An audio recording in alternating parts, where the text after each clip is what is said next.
So there was a time when things weren't going that well. And then there was a time when things were going okay.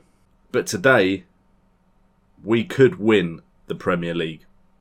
In a parallel universe, West Ham United decided that Slaven Bilic wasn't the right man to lead West Ham to glory at the London Stadium. Instead, they chose this man. Hi there, my name is JNO. What's up, guys, and welcome to JNO United, bringing... Wrong channel.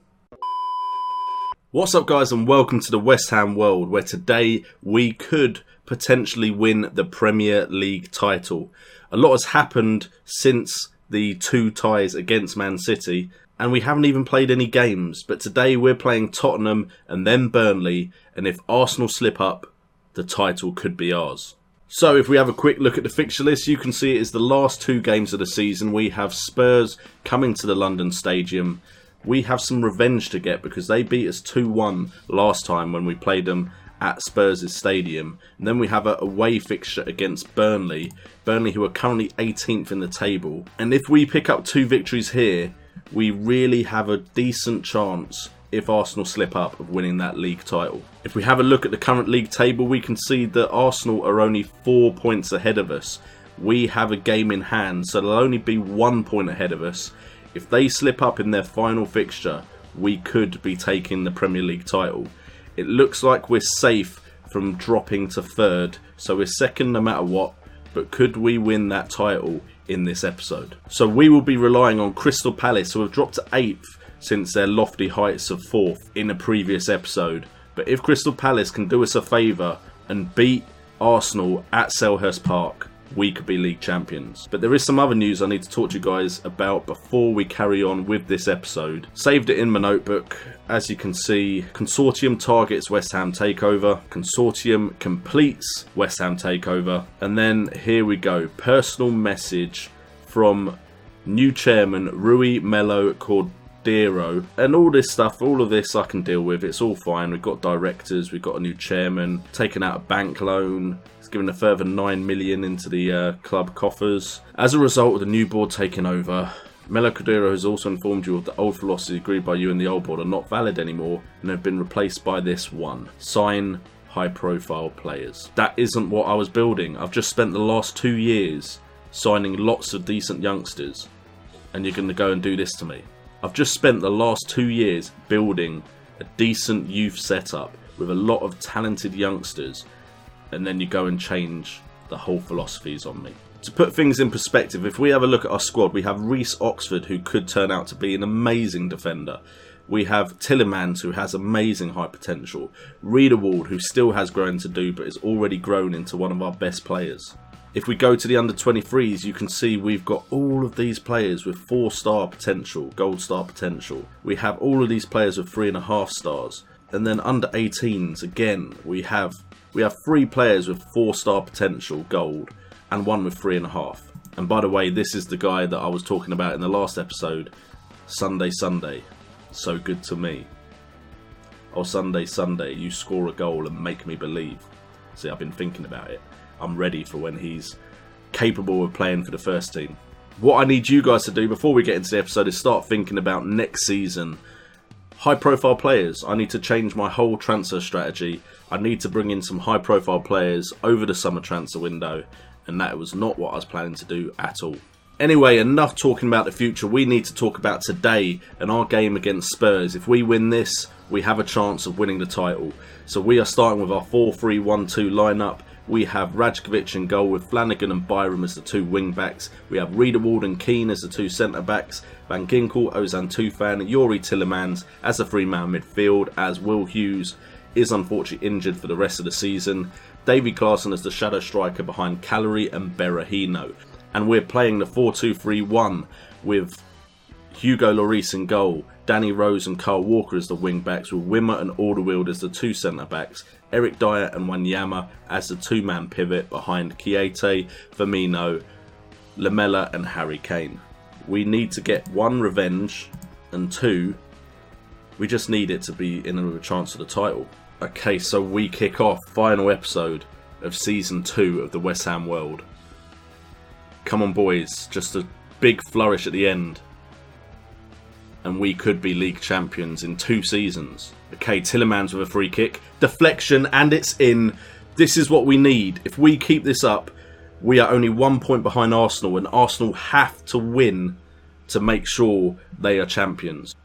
Okay, Tillemans takes the free kick here. That's a 5-man midfield, and it just goes through 2 of them, hits one of their shoulders. Hugo Lloris is wrong-footed. We are 1-0 up.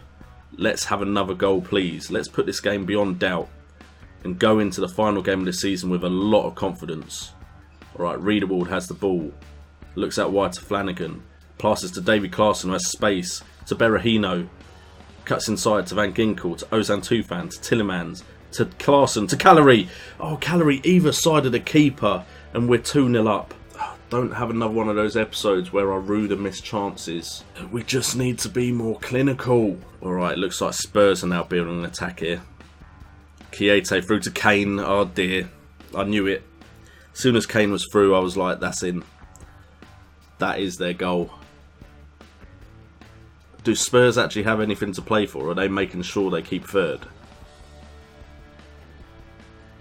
Oh, Rajkovic, get down quicker.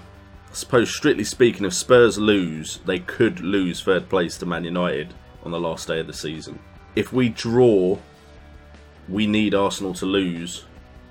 Oh, are you kidding me? Tillemans is injured. End of the season injury woes. Come on, Lanzini. You've not played in this position for a while. But when you were playing this position, you were just as lethal as when you were shadow striker. Ah, Lanzini skips past his man. Lanzini on a mazy run gets tackled. Van Ginkel to Klaassen. Klaassen to Lanzini. Inside to... Oh. I was going to say inside to Klaassen, but he found Berahino in the box, who had a tame shot at goal. We need to do something. Alright, I really don't... Do I have a player that can play there? We're going to risk keeping Ozan Tufan on the pitch. I'm not sure about that decision. I may come to regret it. Come on, boys. You could become West Ham legends. You just need to find 1 goal. Van Ginkel out to Flanagan. Flanagan crosses it. Oh, Berahino, get a touch on that. Lloris had committed to catching the ball behind you. If you got anything on that towards goal and it had been on target, we'd have probably scored. Now they're countering. Oh, Sissoko's got space on the right. Oh no. We've got to go for it. I mean, it's not like we can lose our second place position, but we just have to go for it now. That is gutting though, absolutely gutting. Harry Kane. He would be a high profile signing. A very controversial high profile signing, but a high profile signing nonetheless. Alright, we want him to push forward as well. We need to grab 2 goals ideally. 1 would be better than none, but 2 would be better than 1. Maths with JNO. Although conceding would not help us at all. Ah, this is going to be such a downer, because then the last game of the season is going to mean absolutely nothing. Because I can't go up in positions, can't go down in positions, so it's just going to be a bit like, well, why are you showing us this, JNO? Why are you showing us this game that means absolutely nothing to anything? Alright, Lanzini hoofs the ball forward. Oh, Klaassen. Head it back into the danger area, not straight at the keeper. Ah, we've run out of time. Tottenham have managed to do the double over us, 2-1 in both games. Very disappointing, seeing as we could have been in contention for the title, but that means Arsenal are now champions of the Premier League. Okay, so what we'll do for the next game, seeing as it means absolutely nothing, is we will play a bunch of youngsters, so you can see some of the younger players that we are looking to bring into the first team in the coming seasons. So catch you at the Burnley game, where we are playing for absolutely nothing. Okay guys, so we are going into this second game of the episode against Burnley away, and as you can see, our team is very, very different. We actually have a bunch of youngsters in this lineup, with a few experienced hands in there, just because a lot of my youngsters are on loan. That is literally the only reason. Anyway, we are starting with Frolic in goal, German goalkeeper, with Creswell and Iorfa as the wing backs, who you both know of. Reece Oxford is alongside Bjorkade, or Bjorkard. I'm saying that wrong, I know I am. but he is a good potential defender that we hope to bring up over the seasons. We have Lanzini, Klaassen and Ayew as the central midfield partnership, with Bekir Ayan as the shadow striker behind Eddie Hewson and Brandon Muldoon, who is one of my best potential future players that come through our own youth system.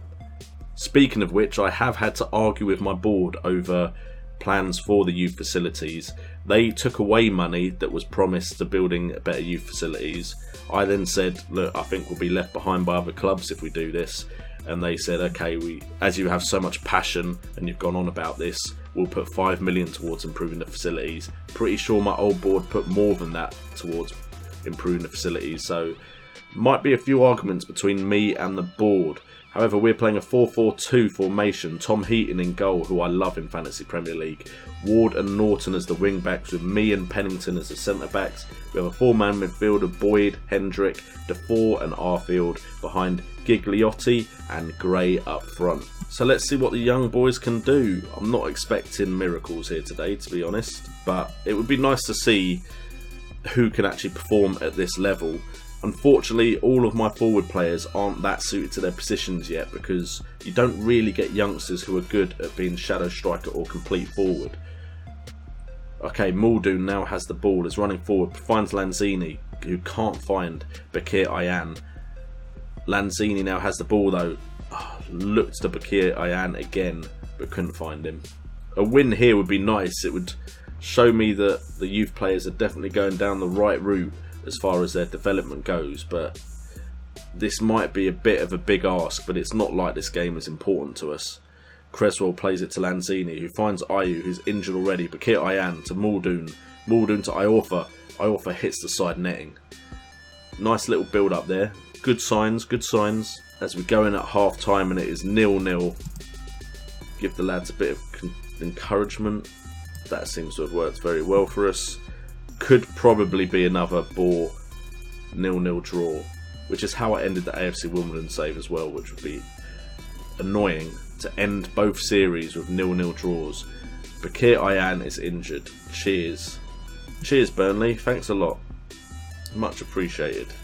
So we're gonna bring on Sunday, and we'll bring Muldoon back to shadow striker. Let's see what Sunday can do. I wish it was Sunday. Actually, I don't. I've got work Sunday, so I don't really care. Okay, Frolic plays out wide to Cresswell, to Bjorkide, into Lanzini, to Klaassen. Finds Ayew. Can Ayew find a runner? He tries to find Hewson, but can't. Cresswell picks it up on the left. Cresswell inside to Klaassen. Klaassen, I was going to say should look to Ayew, but waited too long. Now Gray can counter. Finds Boyd out wide. Boyd will play it to Ward. Ward will find the cross in. And Hendrick hits it just wide. Looks like Oxford may have got some sort of block onto that. Okay, it's now Boyd with the cross. And Rajkovic. It's not even Rajkovic. I'm just so used to saying Rajkovic. Frolic picks up the ball and hoofs it out of play. And let's make another substitution. And we will give Tom Grant a game. We'll put him on for Iorfa, because Iorfa isn't playing that well. I mean, a 0-0 draw is impressive for a bunch of youngsters against Burnley. We've not dominated the game by any means, but the highlights have been pretty equal. Klaassen now has the ball. Looks inside to Lanzini. Lanzini to Sunday. Sunday to... the final passes just aren't there amongst the final three. That will come with time, hopefully. And there we go. Burnley have scored. Burnley have scored to make it 1-0 in the 75th minute. But that's to be expected when we're playing a bunch of youngsters. And at least it's not a bore draw. At least we've got a highlight here, as it's crossed into Gray, and Gray smacks it past Frolic. They've gone 75 minutes without conceding. That's impressive. 7 shots, only 2 on target. So that front three clearly need a lot of work. Doesn't help that all 3 of them have been played at the same time. If I'd played maybe one of them amongst some more experienced players, that could have been different. We'll calmly say we should be winning matches like these. We want them to have good expectations for themselves. And so we end the season on a 1-0 loss, and we lost both episodes. And we lost both matches this episode, which is unfortunate, but Like I said, we'd guaranteed ourselves second, so this has been a great season for us here at West Ham, especially compared to how the first half of last season went. Ayew has picked up an injury. We've got a lot of injuries now. Okay, so we receive 35.33 million for achieving second place. That's a pretty tidy sum. And we have to pay out 4.6 million to the players for their finish in the league. So before we go, and before we put an end to season number 2 of the West Ham World, let's have a quick look at the league table. We can see that Arsenal won by 7 points in the end. If we'd beaten Tottenham, it could have been a completely different story, but considering they beat Palace, probably not. So we came in second, with Tottenham coming in third, and Man United just keeping hold of fourth. Looks like they didn't win any of their last games, but they just about managed to get enough points to keep Liverpool at bay. Liverpool will go to Euro Cup, as will Man City. Depending on other results elsewhere, depends on if Newcastle goes. So Newcastle had a great season back in the Premier League though. And bottom of the table we have Burnley, Leicester and West Brom. West Brom getting hardly any points this season. Sunderland surviving by a 14 goal difference better than Burnley. So I could have really messed up Sunderland's... Oh no, they lost as well, so they were on those points anyway. But I could have really messed Sunderland's final day of the season up by playing such a weak team. Norwich and Everton were very close to the drop as well. As far as player stats go, we can see that goals wise, Harry Kane was the best player of the season with 33, Rondon getting 20 and Lukaku getting 19. I'm going to scout Harry Kane because he would be high profile and he'd be English. So he'd be exactly what I'm kind of looking for. He also got the best average rating for the season. Hopefully Harry Kane looks at the fact that we were above them and not the fact that his side beat mine twice this season. Juan Mata, Philip Coutinho and Mesut Ozil top the assist table. Player of the match. Who is this guy? 7 player of the matches. Duvan Zapata. Cheeky scout report, seeing as Everton came so low. And who's this guy? Tajon Sherry. 29. Very versatile though, so you know what, we'll have a quick scout of him. Clean sheets, however, Rajkovic almost got top spot, getting 17 clean sheets, just losing out to Peter Cech and drawing with David De Gea. And before we wrap up the episode, we will have a quick look at the sides. Is there anyone we want to nab? I doubt it. From Burnley, there's not really anyone. We've already got Michael Keane. Tom Heaton. We'll have a quick scout of Tom Heaton. Leicester, if they still have a couple of players, we may be interested. Mahrez is still there, so have a quick scout of him. That would be high profile. I'm not really sure I'm bothered about Mvia. And finally, West Brom, who have they got left that we could potentially nab because they're getting relegated? You know what, we'll scout Matt Phillips. I know he's Scottish, but still British, so we'll give him a little scout. Joe Gomez is on loan, so he's going back to Liverpool. And I think that is it as far as players that we could be interested in from those sides. So guys, thank you so much for tuning in. As always, thank you for your support on this season of the West Ham World. Now I need your help to give me high profile players that we could be signing in the summer transfer window to appease our new board. Also, if you're new to the channel and you enjoyed the content, make sure to subscribe. Make sure to hit that thumbs up button. I've been JNO, you guys have been awesome, and let's win the Premier League next season.